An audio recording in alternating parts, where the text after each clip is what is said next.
Assalamualaikum warahmatullahi wabarakatuh. Selamat pagi, selamat siang, selamat malam kepada anak-anak didikku kelas 10 SMA dimanapun kalian berada. Berjumpa lagi bersama saya, Royan Muhammad Mustafa, dalam channel YouTube saya. Pada kesempatan kali ini kita akan melanjutkan materi pembelajaran kita bab berikutnya, yaitu bab kelima tentang Kingdom Monera. Untuk memperlancar pembelajaran dan untuk memudahkan kalian memahami materi, marilah kita berdoa menurut agama dan kepercayaan masing-masing. Berdoa dipersilahkan.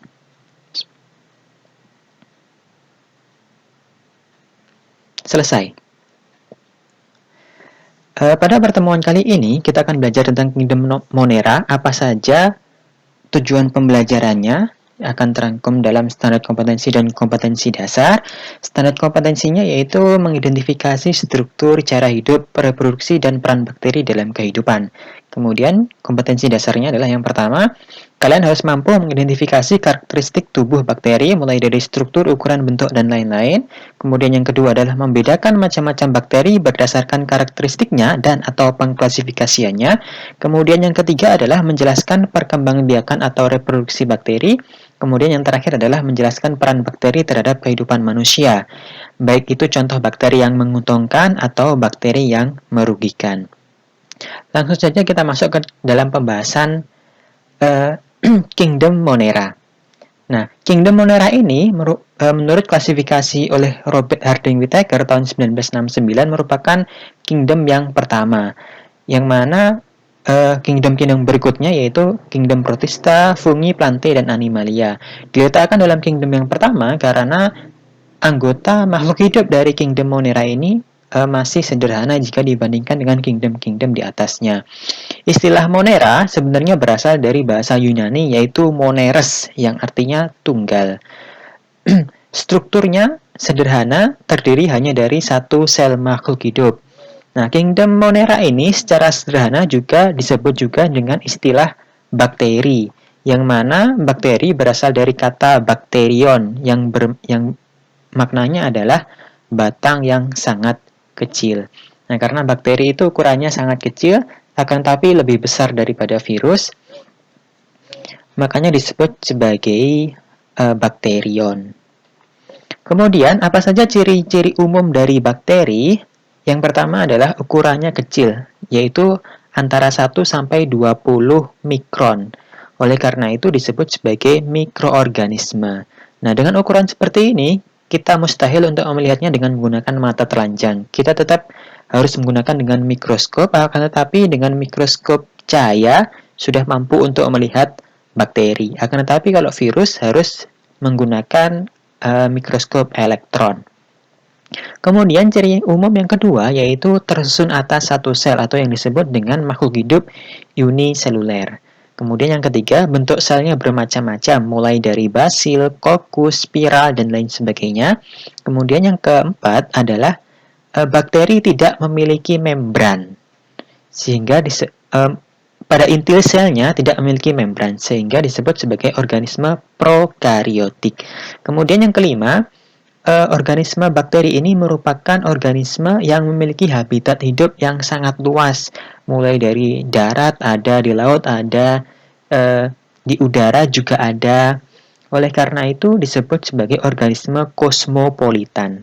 Di tempat-tempat ekstrim pun juga ada, misalkan di kawah dengan suhu yang sangat tinggi ataupun di laut dengan kadar garam yang tinggi, itu masih dimungkinkan terdapat bakteri. Kemudian yang keenam adalah bakteri bisa hidup secara soliter, artinya sendiri, atau hidup secara berkelompok atau berkoloni. Kemudian, bakteri merupakan organisme yang sudah memiliki dinding sel. Nah, itu adalah ciri umum dari bakteri. Kemudian, kita bahas satu persatu ciri-ciri tersebut. Yang pertama, seberapa besar sih bakteri itu? Nah, kalau kemarin kita sudah membahas virus, yang mana ukurannya itu sangat kecil sekali, berada pada rentang antara 20 sampai 200 nanometer, ya, akan tetapi bakteri lebih besar daripada virus, yaitu berada pada rentang antara tadi 1 sampai 20 mikron, artinya di sini 1 sampai 20 mikron atau 1 sampai 20 mikrometer. Nah, letaknya bakteri di sini. Dia seukuran dengan organel sel pada makhluk hidup multiseluler, yaitu dia hampir sama besarnya dengan mitokondria ataupun dengan sel darah merah. Kemudian bakteri merupakan organisme uniseluler, artinya adalah satu tubuh bakteri itu hanya disusun dari satu buah sel. Nah, oleh karena itu disebut sebagai uniseluler. Uni itu artinya satu. Nah, ini adalah contoh-contoh organisme lain dari uniseluler, yaitu amoeba, paramecium, euglena. Walaupun ini adalah protista, tetapi bakteri juga termasuk makhluk hidup uniseluler, yaitu tubuhnya tersusun atas hanya satu buah sel saja. Nah, kebalikan dari uniseluler adalah multiseluler, yang mana satu buah organisme atau satu individu itu tersusun dari banyak sel yang menyusunnya. Nah, contohnya adalah manusia, hewan, tumbuhan, itu pasti semuanya adalah multiseluler. Nah, misalkan saja jaringan otot, misalkan yang namanya jaringan adalah kumpulan dari sel yang memiliki struktur dan fungsi yang sama. Kumpulan berarti banyak. Nah, ini kita baru bicara jaringan otot saja. Bagaimana dengan jaringan-jaringan lainnya? Nah, pasti satu buah individu ini tersusun dari banyak sekali sel. Kemudian, bentuk bakteri tadi ada macam-macam, mulai dari koki atau kokus, basil atau bacillus, kemudian spiral atau spirillum. Nah, kita akan bahas satu-satu mulai dari bentuk bakteri yang pertama, yaitu kokus. Kokus merupakan bahasa ilmiah yang artinya adalah bulat. Jadi, bakteri jenis kokus adalah bakteri yang memiliki sel yang bentuknya bulat. Nah, contohnya ada 6 di sini. Yang pertama adalah bakteri dengan bentuk monokokus. Mono artinya satu, kokus artinya bulat. Jadi, bakteri yang hanya tersusun dari satu buah sel bentuknya bulat. Nah, contohnya adalah Chlamydia trachomatis. Kemudian, tersusun dari dua buah sel yang bulat disebut diplococcus. Nah, jumlah sel penyusunnya 2. Ini artinya bukan satu bakteri tersusun atas 2 sel ya, tapi ini adalah 2 jenis bakteri yang berkoloni atau artinya adalah berkelompok. Contohnya adalah Neisseria gonorrhoeae. Kemudian bentuk bakteri yang keempat adalah Tetracoccus. Tetra itu artinya 4, jadi tersusun dari 4 buah bakteri yang bentuknya bulat. Contohnya Pediococcus cerevisiae. Kemudian 8 disebut sebagai Sarkina, bentuknya seperti ini. Contohnya adalah Thiosarcina rosea. Kemudian yang kelima, Streptococcus, yang mana ini kumpulan dari bakteri yang bentuknya bulat dan saling berkaitan satu sama lain, membentuk struktur memanjang. Contohnya adalah Streptococcus mutan. Kemudian yang terakhir adalah seperti ini, bentuk-bentukan seperti segitiga terbalik. Ini contohnya adalah namanya adalah Staphylococcus. Contohnya Staphylococcus aureus. Nah, kalau diperhatikan nama bentukannya ini hampir mirip dengan nama dari bakteri tersebut. Nah, itu bentuk bakteri yang pertama, coccus, yaitu bulat. Kemudian yang kedua adalah bacillus, atau artinya adalah batang. Ada 3 jenis, yaitu yang pertama adalah monobacil, tersusun dari satu buah sel batang, contohnya adalah Escherichia coli. Kemudian yang kedua adalah diplobacil. Di artinya 2, yaitu bakteri yang tersusun dari 2 buah batang. Contohnya adalah Salmonella typhosa. Kemudian yang ketiga adalah Streptobacil, yang mana kumpulan dari bakteri berbentuk batang yang saling berkaitan membentuk struktur memanjang. Contohnya adalah Bacillus anthracis. Kemudian bentuk bakteri yang ketiga adalah spirillum atau spiral. Nah, bentuknya ini seperti lekukan-lekukan. Yang pertama adalah spiral. Bentuknya bergelombang seperti ini. Contohnya adalah Thiospirilospis floridana. Kemudian Spiroseta seperti ini, lebih berlekuk, kemudian bentuknya lebih memanjang. Atau di sini misalkan adalah bentuknya seperti skrup, contohnya adalah Treponema pallidum. Kemudian bentuk bakteri Spirillum yang ketiga adalah Vibrio. Nah, ini bentuknya seperti koma, akan tapi sedikit membulat. Contohnya adalah Vibrio cholera. Nah, itu adalah 3 jenis bentukan dari bakteri. Kemudian ciri berikutnya adalah bakteri merupakan organisme prokariotik. Apa artinya prokariotik? Adalah organisme yang tidak memiliki membran inti atau intinya tidak memiliki membran. Nah, kebalikannya adalah eukariotik, artinya intinya memiliki membran atau memiliki membran inti. Nah, untuk bisa memahamkan, perhatikan diagram berikut. Contoh bakteri dari prokariot dan eukariot. Nah, prokariot intinya tidak memiliki membran. Nah, makhluk hidup itu apa yang ada di intinya itu adalah materi genetik atau sederhananya adalah asam nukleat. Jadi asam nukleat dari organisme prokariotik itu tidak dilindungi oleh membran. Artinya dia tersebar sepanjang sitoplasma, jadi tidak bermembran. Coba bandingkan dengan organisme eukariot.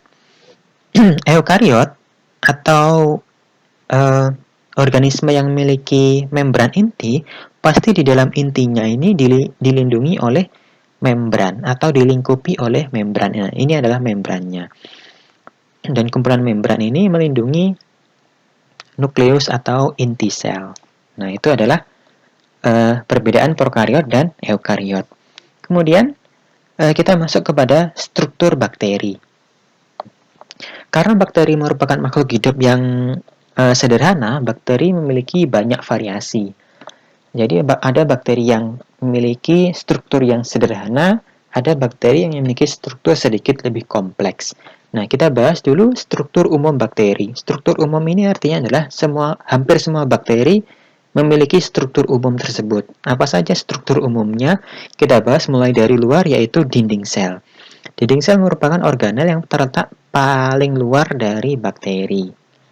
Jadi semua bakteri memiliki dinding sel, kemudian di sebelah dalamnya adalah membran plasma. Jadi membran plasma di sebelah dalam dinding sel. Nah, ini membran plasma. Di dalam membran plasma terdapat suatu ruangan yang berisi organel-organel sel yang ada di sebelah dalamnya, disebut sebagai sitoplasma. Kemudian di dalam sitoplasma ini ada ribosom, merupakan butiran kasar yang terletak di sepanjang atau memenuhi ruangan sitoplasma. Kemudian yang terakhir adalah bagian inti atau asam nukleat. Nah, ini asam nukleat berupa molekul DNA. Molekul DNA pada bakteri itu disebut sebagai nukleoid. Nah, itu struktur umum bakteri. Hampir semua bakteri itu memilikinya. Sedangkan struktur lengkap bakteri adalah struktur yang lebih kompleks daripada struktur umumnya, yaitu selain memiliki kelima struktur umum, juga memiliki kelengkapan struktur lainnya, mulai dari flagella. Nah, ini flagella atau buluh cambuk, seperti cambuk yang keluar dari dinding sel bakteri. Kemudian yang ketujuh adalah villi dan fimbriae. Nah, villi atau fimbriae ini, villi merupakan struktur berbentuk seperti benang yang keluar dari dinding sel bakteri. Sedangkan fimbriae ini lebih kecil daripada villi. Kemudian yang ke-8 adalah kapsul. Ini kapsul terletak di sebelah luar dari dinding sel, sebelah luar dari cell wall. Kemudian yang ke-9 adalah klorosom. Di sini tidak ada klorosom. Ke-10 adalah mesosom. Kemudian vakuolagas. Yang terakhir adalah endospora. Nah, kita akan bahas secara lebih rinci dari masing-masing organ tersebut. Yang pertama adalah dinding sel. Dinding sel bakteri itu tersusun dari senyawa yang disebut sebagai peptidoglikan. Ini merupakan istilah yang menggambarkan bahwa peptidoglikan ini gabungan dari polisakarida atau karbohidrat dan protein. Nah, fungsi dari dinding sel, karena dia terletak paling luar, maka sebagai pelindung dan pemberi bentuk sel bakteri. Karena karakteristik dinding sel itu, peptidoglikan itu adalah kaku, maka peptidoglikan tersebut akan memberi bentuk pada bakteri sekaligus melindungi bakteri dari serangan luar. Nah, berdasarkan dinding sel yang dimiliki atau ketebalan peptidoglikan dan struktur penyusunnya, bakteri dibedakan menjadi dua, yaitu ada namanya bakteri gram positif dan bakteri gram negatif. Gram positif itu adalah bakteri yang memiliki dinding sel yang mana lapisan peptidoglikannya tebal. Nah, sedangkan bakteri gram negatif merupakan bakteri yang memiliki dinding sel dengan lapisan peptidoglikan yang tipis dan terletak di antara dua buah membran. Nah, apa itu bakteri gram positif dan gram negatif? Nah, itu adalah pengklasifikasian bakteri berdasarkan atas tebal tipisnya peptidoglikan. Nah, bakteri gram positif adalah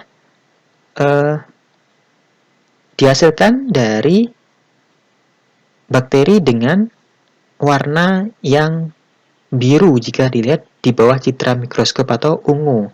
Nah, bakteri gram positif akan mempertahankan pewarna kristal violet sehingga tampak berwarna ungu atau biru karena pewarna diikat oleh lapisan peptidoglikan yang tebal. Jadi fungsi dari lapisan peptidoglikan adalah untuk mengikat zat warna yang berupa kristal violet. Makanya dia bersifat biru atau ungu ketika dilihat di bawah mikroskop. Kemudian gram negatif akan berwarna merah jika dilihat di bawah mikroskop setelah pewarnaan gram. Bagaimana ceritanya? Bakteri gram negatif tidak mampu mengikat pewarna kristal violet diakibatkan lapisan peptidoglikannya tipis sehingga luruh saat pembilasan. Nah, akibatnya akan terwarnai dengan pewarna kedua yaitu safranin yang memiliki karakteristik warna merah. Nah, apa itu pewarnaan gram dan kenapa bisa ada gram positif dan negatif yang berwarna biru atau ungu dan merah? Nah, maka begini ceritanya. Untuk bisa mengetahui bahwa suatu bakteri merupakan bakteri gram positif atau negatif, maka dilakukanlah prosedur pewarnaan gram. Nah, prosedur pewarnaan gram ini bertujuan untuk mengetahui apakah bakteri itu termasuk gram positif dan negatif. Gram positif itu jikalau setelah pewarnaan gram memiliki warna ungu atau kebiruan, dan bakteri gram negatif akan memiliki warna merah. Nah, prosedurnya secara singkat seperti ini. Bakteri kita isolasikan terlebih dahulu dan diletakkan di bawah preparat. Nah, kemudian ditetesi dengan pewarna kristal violet yang warnanya itu adalah ungu kebiruan. Kemudian setelah itu dibiarkan 1 menit, ditetesi lagi dengan pewarna iodin untuk memperlekatkan warna ini ke dalam peptidoglikan. Kemudian selanjutnya adalah dibilas dengan menggunakan alkohol. Nah, setelah itu diberikan pewarna kedua yaitu berupa safranin yang berwarna merah. Nah, dan kemudian setelah dibiarkan mengering, maka akan terlihat bahwa bakteri gram positif akan berwarna ungu atau biru dan gram negatif akan berwarna merah. Nah, kenapa bisa begitu ceritanya? Nah, karena bakteri gram positif memiliki dinding peptidoglikan yang tebal sehingga bisa mengikat warna kristal violet yang berwarna ungu. Nah, dan bakteri gram negatif tidak mampu untuk mengikat warna kristal violet sehingga akan luruh jika dibilas dengan menggunakan alkohol. Nah, untuk membedakan gram positif dan negatif dilakukan pewarnaan yang kedua yaitu dengan menggunakan safranin. Nah, safranin ini bisa melekat ke dinding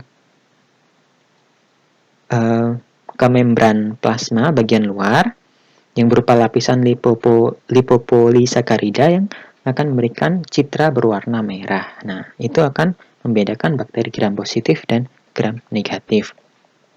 Contoh bakteri gram positif adalah Clostridium, Staphylococcus, Neisseria gonorrhoeae, Treponema pallidum, Bacillus subtilis. Kalau gram negatif, contohnya adalah Rhizobium, Nitrosomonas, Escherichia coli, Streptococcus mutans, Staphylococcus aureus. Nah, kemudian setelah dinding sel, organ di sebelah dalamnya disebut sebagai membran plasma atau selaput plasma. Nah, tersusun dari senyawa fosfolipid dan protein. Nah, membran plasma bersifat selektif permeabel sehingga fungsi utamanya adalah sebagai alat transportasi. Nah, selektif permeabel artinya tidak semua zat atau senyawa bisa keluar masuk.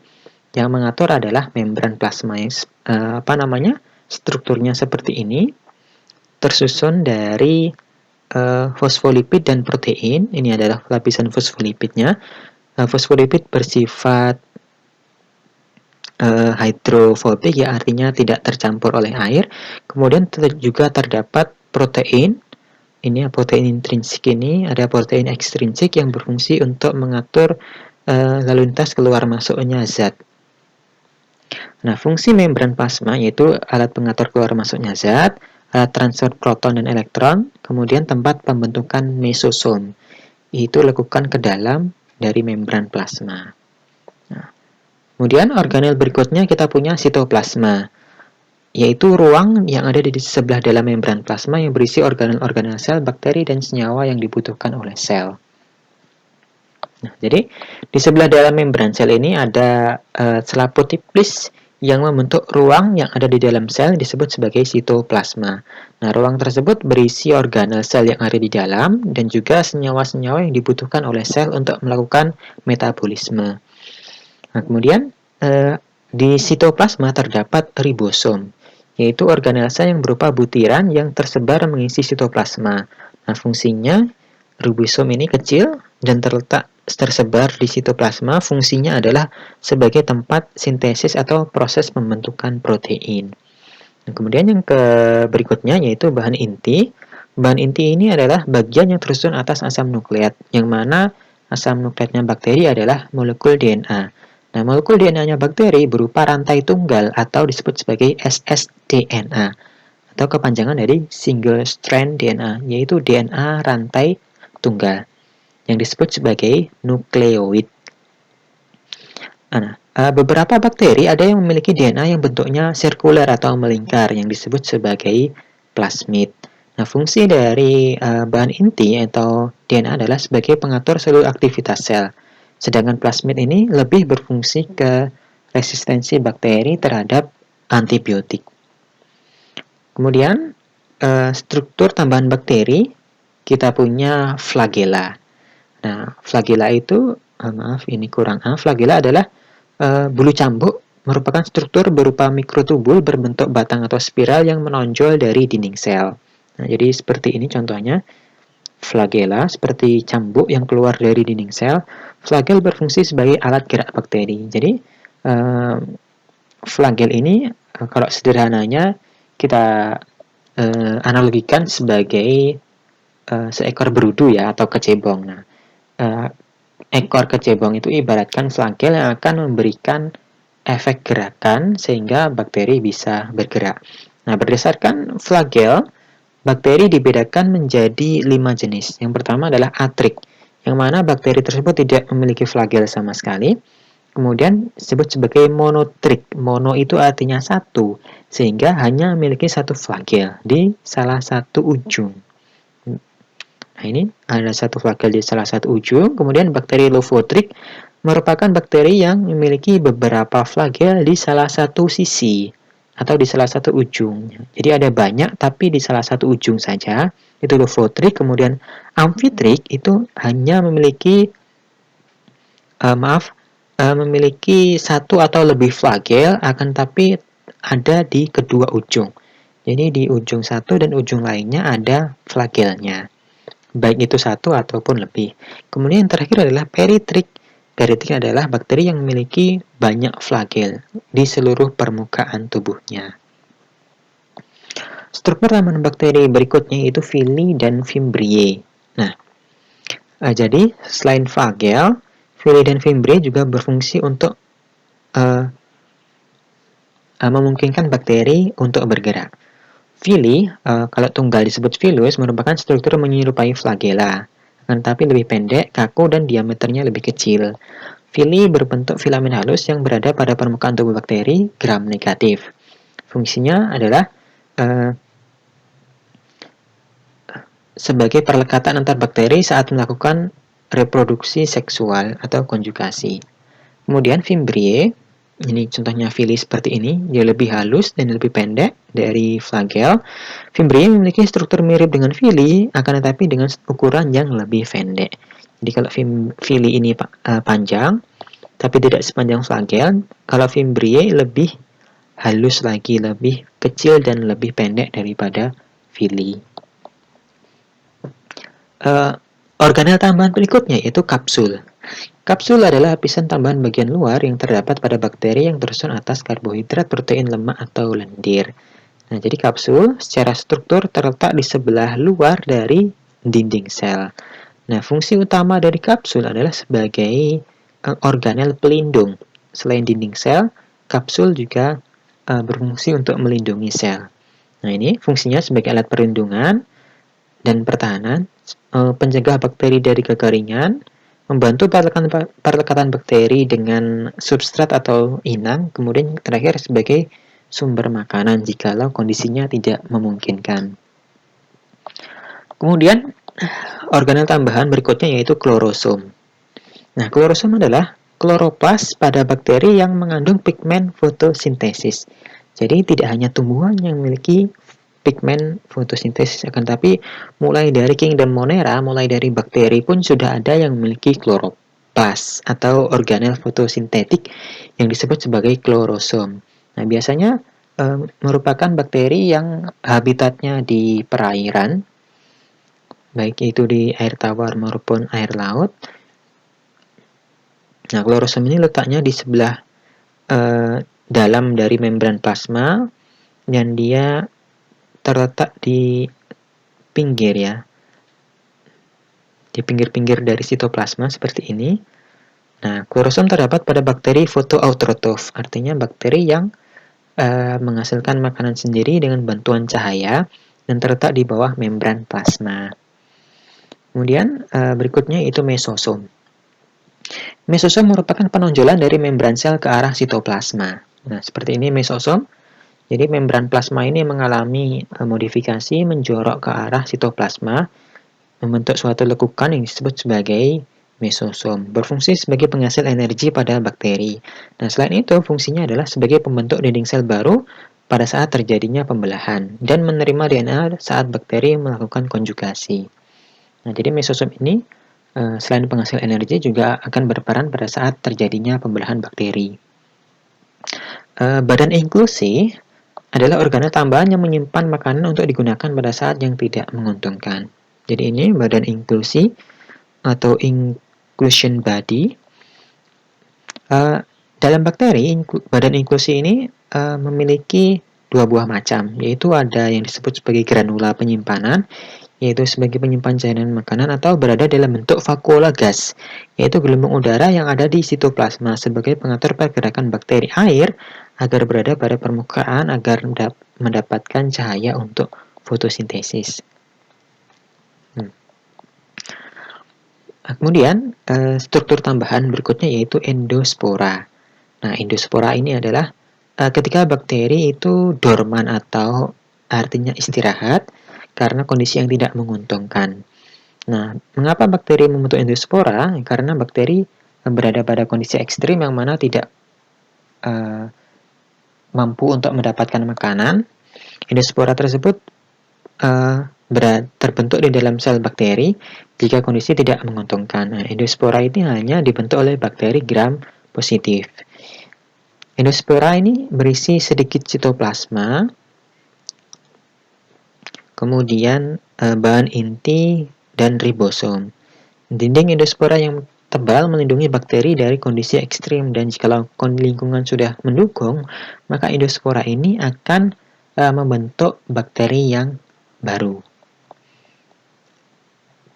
Nah, kemudian kita masuk ke klasifikasi atau penggolongan bakteri berdasarkan cara memperoleh makanan. Ada yang disebut sebagai bakteri autotrof, artinya bakteri yang dapat mensintesis atau membuat makanannya sendiri. Nah, dengan bantuan apa? Yang pertama adalah bakteri fotoautotrof, yang mana membuat makanan dengan bantuan energi cahaya melalui proses yang disebut sebagai fotosintesis.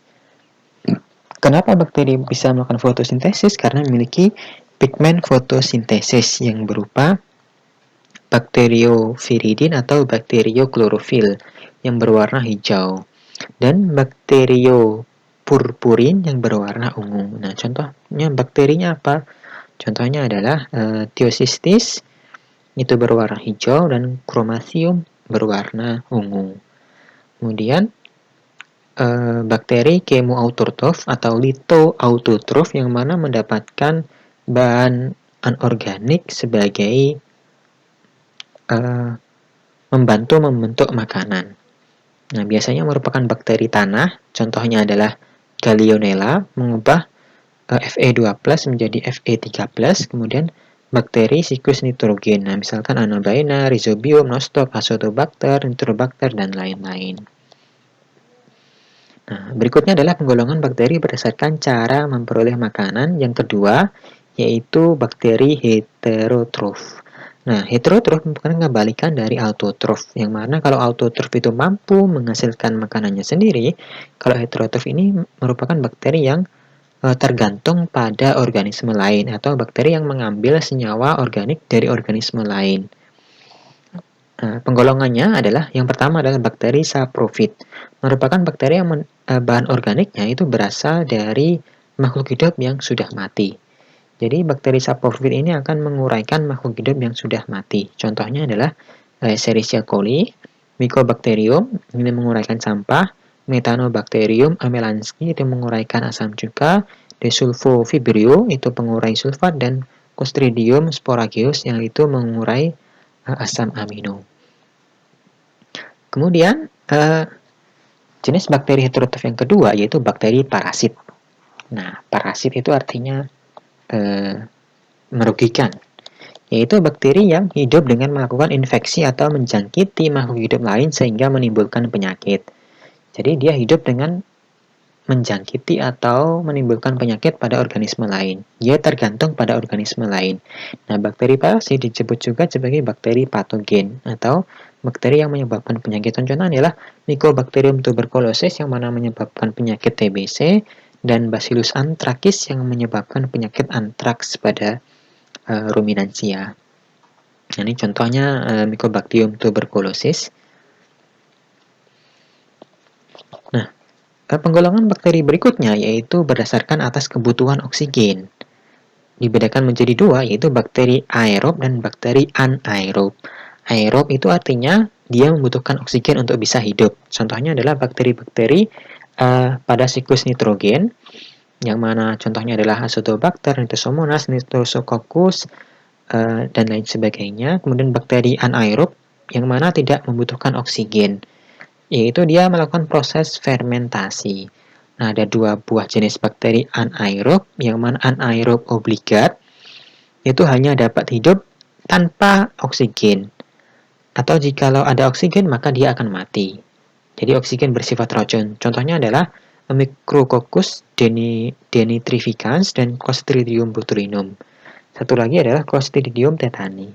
Kemudian anaerob fakultatif yang mana ada atau tidaknya oksigen dia tetap bisa hidup. Makanya tapi dia lebih dominan ke yang tidak ada oksigen. Contohnya adalah Escherichia coli dan Lactobacillus. Kita masuk ke reproduksi bakteri. Nah, bakteri itu bisa bereproduksi atau memperbanyak dirinya dengan dua buah cara, yaitu bisa dengan aseksual, bisa dengan seksual. Nah, seksual merupakan reproduksi tanpa melibatkan alat kelamin, dan seksual itu dengan melibatkan perkawinan atau alat kelamin. Nah, tapi perhatikan bahwa reproduksi seksual pada bakteri itu dengan cara pembelahan biner atau pembelahan sel bakteri menjadi dua bagian yang sama, baik itu secara genetik maupun dilihat dari tubuhnya. Pembelahan biner terjadi dengan cepat pada kondisi yang menguntungkan dan jumlah bakteri tumbuh secara eksponensial. Jadi bakteri bisa tumbuh hanya dalam hitungan menit, dia sudah bisa membelah. Nah, begini prosesnya, itu reproduksi secara aseksual dengan pembelahan biner. Mula-mula bakteri akan menggandakan bahan intinya atau menggandakan materi genetiknya yang berupa DNA, kemudian sitoplasmanya akan memanjang, begitu juga membran plasma dan dinding selnya. Kemudian di bagian tengah ini akan terjadi perlekukan atau invaginasi ke dalam, yang akan membagi bakteri menjadi 2 buah.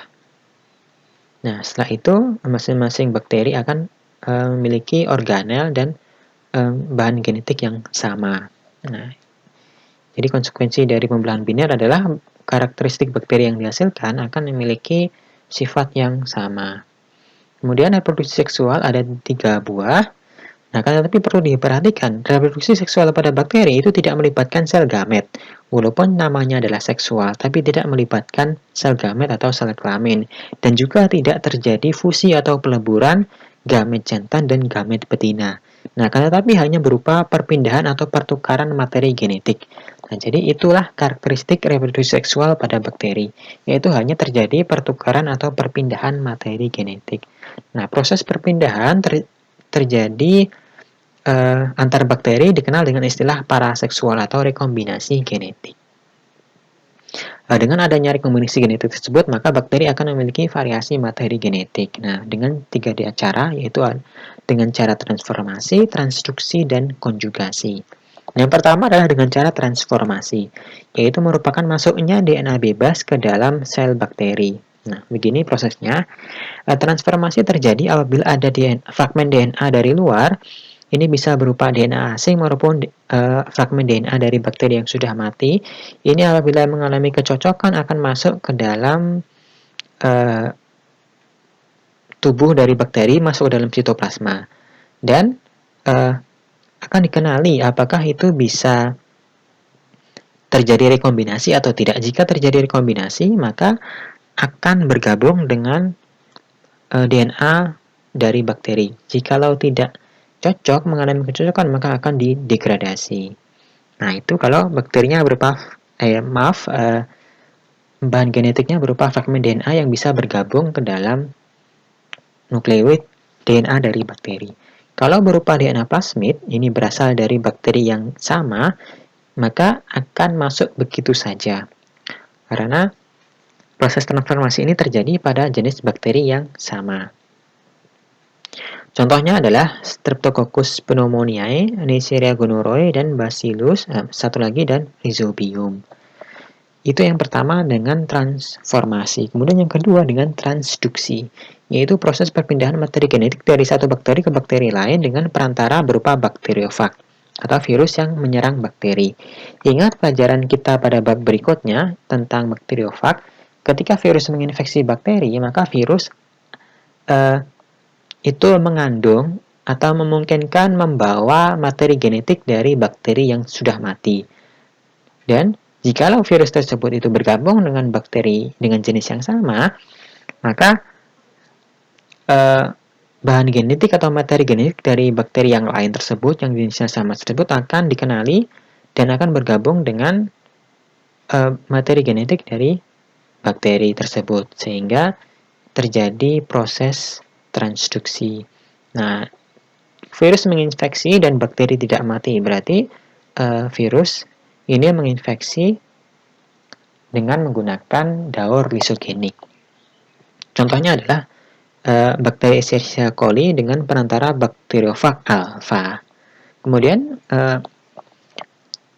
cara yang ketiga yaitu dengan cara konjugasi. Perpindahan DNA antar bakteri yang berdekatan secara langsung dengan menggunakan jembatan konjugasi, yaitu berupa filus yang umumnya terjadi pada bakteri gram negatif. Nah, jadi perhatikan di sini. Ini ada 2 buah jenis bakteri yang sama. Di sini ada bakteri donor dan bakteri resipien atau penerima. Bakteri donornya memiliki plasmid, sedangkan bakteri resipien tidak memiliki plasmid. Keduanya ini saling berdekatan kemudian membentuk jembatan konjugasi yang berasal dari filus. Kemudian setelah terjadi jembatan akan saling terhubung sitoplasma antara bakteri donor dan resipien. Kemudian bakteri donor akan menyumbangkan plasmidnya kepada bakteri resipien. Kemudian setelah terpindah, maka keduanya sama-sama memiliki plasmid yang sama, kemudian jembatan konjugasi akan terputus. Nah, ini salah satu cara bakteri untuk mendonorkan materi genetiknya, yaitu dengan cara konjugasi. Contoh bakterinya adalah Rhizobium, Escherichia coli, dan Agrobacterium. Nah, itu adalah reproduksi bakteri. Nah, berikutnya kita akan bahas tentang klasifikasi Kingdom Monera, dilihat dari taksonominya. Bahwa Kingdom Monera itu secara pembagian menurut Carhuus itu dibagi menjadi beberapa filum. Nah, tapi sebelum dibagi menjadi beberapa filum, dikategorikan menjadi dua buah jenis, yaitu ada yang disebut sebagai Archaebacteria dan ada yang disebut sebagai Eubacteria. Nah, pada dasar pengklasifikasian itu kita akan lihat setelah slide ini. Archaebacteria ada 3 filum, yaitu filum metanogen, halofil, dan termoacidofil. Sedangkan filum pada Eubacteria terdiri dari 5 filum, yang mana itu adalah Proteobacteria, Chlamydia, Spirose, Cyanobacteria, dan gram positif. Nah, kenapa dibedakan menjadi Archaebacteria dan Eubacteria? Maka ini adalah perbedaan antara keduanya. Archaebacteria itu tidak memiliki selaput inti, sama-sama tidak memiliki selaput inti. Dan juga sama-sama membrannya tidak terbungkus. Nah, tetapi Archaebacteria dan Eubacteria ada perbedaan dari segi peptidoglikan di dinding sel. Archaebacteria ini tidak punya peptidoglikan di dinding selnya atau sangat sedikit, maka dianggap tidak ada. Kalau Eubacteria ini punya. Kemudian lipid membran ini beberapa hidrokarbon bercabang pada Archaebacteria. Kalau Eubacteria ini hidrokarbon yang tidak bercabang. Enzim RNA polimerasenya ada beberapa jenis pada Archaea, dan pada Eubacteria ada satu jenis.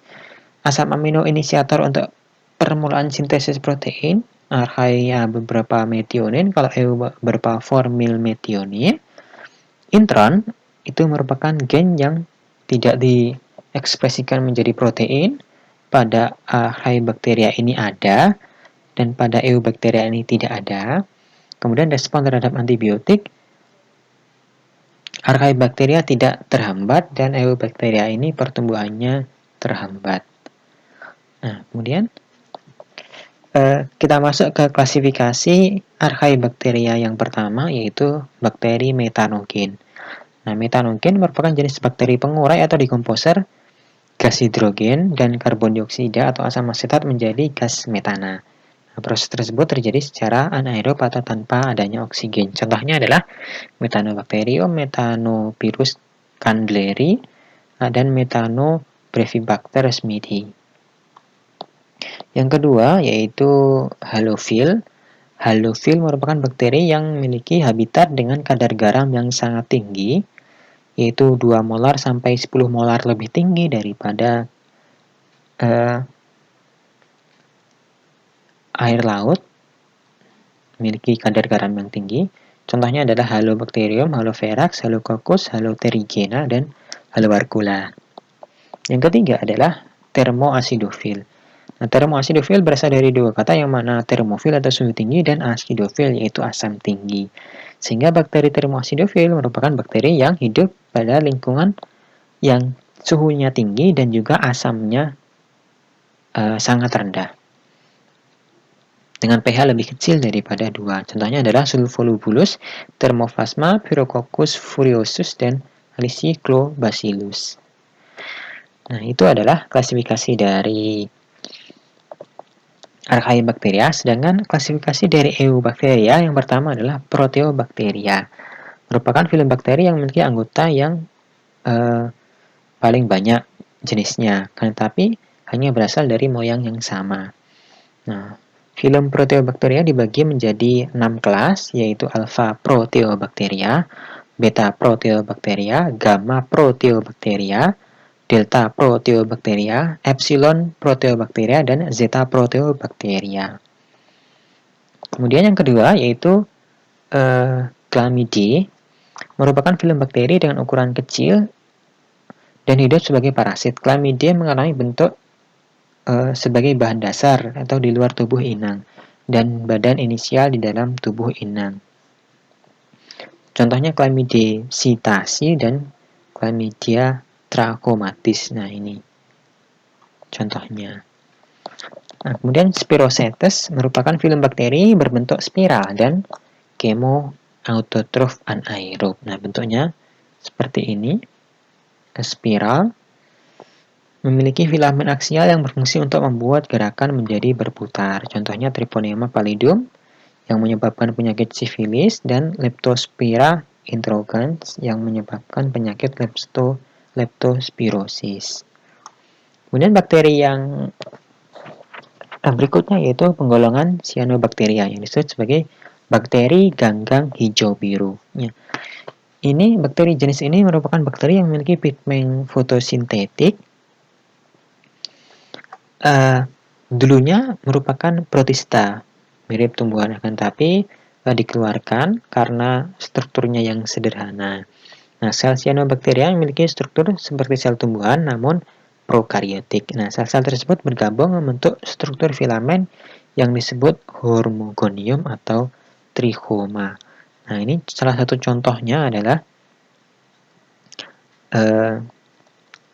Anabaena atau nostoc yang mana dia memiliki struktur heterokista yaitu sel vegetatif untuk mengikat nitrogen. Kemudian dia memiliki biosit, sel vegetatif untuk fotosintetik, dan juga dia memiliki kinet, sel untuk pertahanan diri ketika lingkungan tidak bersahabat. Nah, contohnya adalah Glycopsa magma, Oscillatoria, Anabaena dan nostoc, dan Riflaria. Kemudian, film terakhir dari Eubacteria adalah bakteri gram positif. Nah, memiliki anggota yang mampu berfotosintesis maupun yang hidup secara heterotrof. Gram positif ini mampu membentuk endospora jika kondisi lingkungan tidak memungkinkan. Contohnya adalah Streptomyces, Bacillus, Clostridium, dan lain sebagainya. Nah, itu adalah pengklasifikasian bakteri menjadi beberapa filum. Kemudian yang terakhir kita akan bahas tentang peran bakteri. Kita bahas dulu yang menguntungkan. Yang pertama adalah yang menguntungkan untuk lingkungan. Contohnya adalah Escherichia coli, yaitu membusukkan sisa makanan pada usus besar, kemudian Rhizobium leguminosarum, mengikat nitrogen bebas pada akar kacang-kacangan, Nitrosomonas, yaitu untuk proses nitritasi, dan Nitrobacter dan Nitrococcus untuk proses nitratasi. Nah, ini berguna pada tumbuhan kacang-kacangan, yang mana ini adalah urut-urutan pada daur nitrogen. Yang mana nitrogen bebas yang ada di udara akan diikat oleh akan diikat oleh bakteri fiksasi melalui proses amonifikasi, yaitu perubahan nitrogen menjadi amonia oleh bakteri Anabaena, Rhizobium, dan juga nostoc, Acetobacter, dan Clostridium. Nah, setelah menjadi amonium akan diubah menjadi nitrit melalui proses nitritasi oleh bakteri Nitrosomonas dan Nitrococcus. Nah, setelah nitrit akan diubah menjadi nitrat oleh bakteri Nitrobacter dan Nitrococcus melalui proses nitratasi. Nah, kemudian yang terakhir yaitu proses denitrifikasi yang mana pengubahan nitrat menjadi molekul nitrogen lagi dilakukan oleh Thiobacillus denitrificans. Kemudian di bidang rekayasa genetika ada peran Escherichia coli untuk membuat insulin. Ada peran bakteri hyperthermophilic sebagai penghasil enzim untuk rekayasa genetika, Clostridium tetani untuk pembuatan serum tetanus, dan Agrobacterium tumefaciens untuk pengantar gen ke dalam tumbuhan.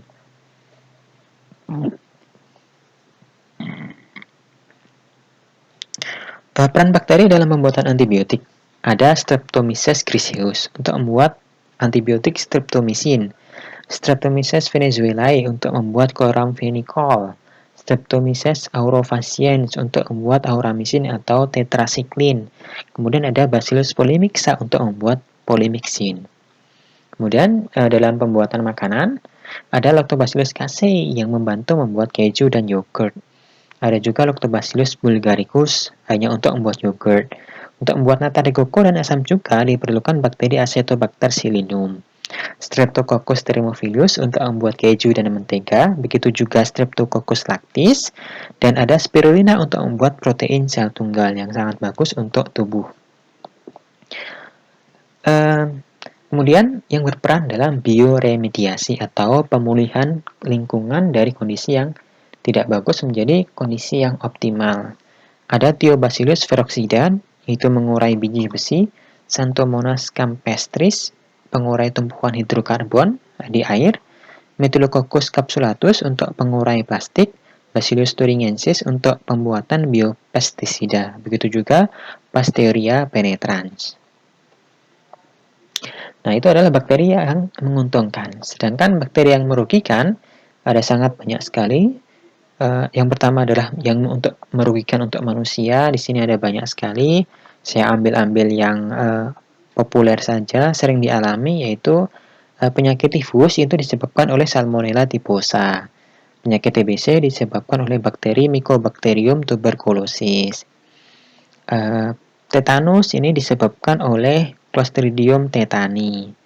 Penyakit pertusis atau batuk rejan ini disebabkan oleh Bordetella pertussis. Bahkan jerawat pun ini selain disebabkan oleh kondisi lingkungan yang tidak bagus, juga bisa disebabkan oleh jerawat yang disebabkan oleh bakteri Prepionabacterium acne. Nah, penyakit difteri disebabkan oleh Corynebacterium diphtheriae dan sebagainya. Pada hewan, ada beberapa penyakit yang ditimbulkan, yaitu antraks pada ruminansia, yaitu disebabkan oleh Bacillus anthracis, bengkak rang sapi disebabkan oleh Actinomyces bovis, kemudian penyakit pada unggas ini disebabkan oleh Mycobacterium avium, mastitis pada sapi disebabkan oleh Streptococcus aglactia. Pada tumbuhan juga ada beberapa spesies anggrek itu disebabkan oleh Pseudomonas cattleya, pada padi Xanthomonas oryza, pada kubis ini Xanthomonas campestris. Kalau ada tumbuhan yang mengalami tumor ini disebabkan oleh Agrobacterium tumefaciens, dan kalau ada busuk pada daun tanaman labu disebabkan oleh Erwinia trachyphylla. Nah, selain sebagai patogen, bakteri juga membantu pembusukan pada makanan, yaitu Clostridium botulinum. Ini makanan kalengan akan cepat busuk jika ada bakteri ini. Kemudian makanan yang berkelapa dan tempe bongkrek ini akan busuk jika ada bakteri Pseudomonas cacoveninans. Kemudian buah-buahan yang busuk ini disebabkan oleh bakteri Erwinia amylophora. Buah sayur dan umbi jika busuk ini disebabkan oleh Lactobacillus. Dan Achromobacter ini menyebabkan busuk pada telur dan daging. Dan pada buah yang sudah dijus atau sari buah ini bisa busuk karena bakteri Alesyclobacillus.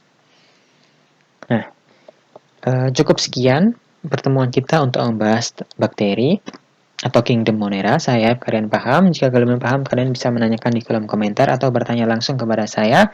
Saya Royan Muhammad Mustafa undur diri. Mohon maaf apabila masih terdapat kekurangan ataupun kesalahan. Saya aturkan.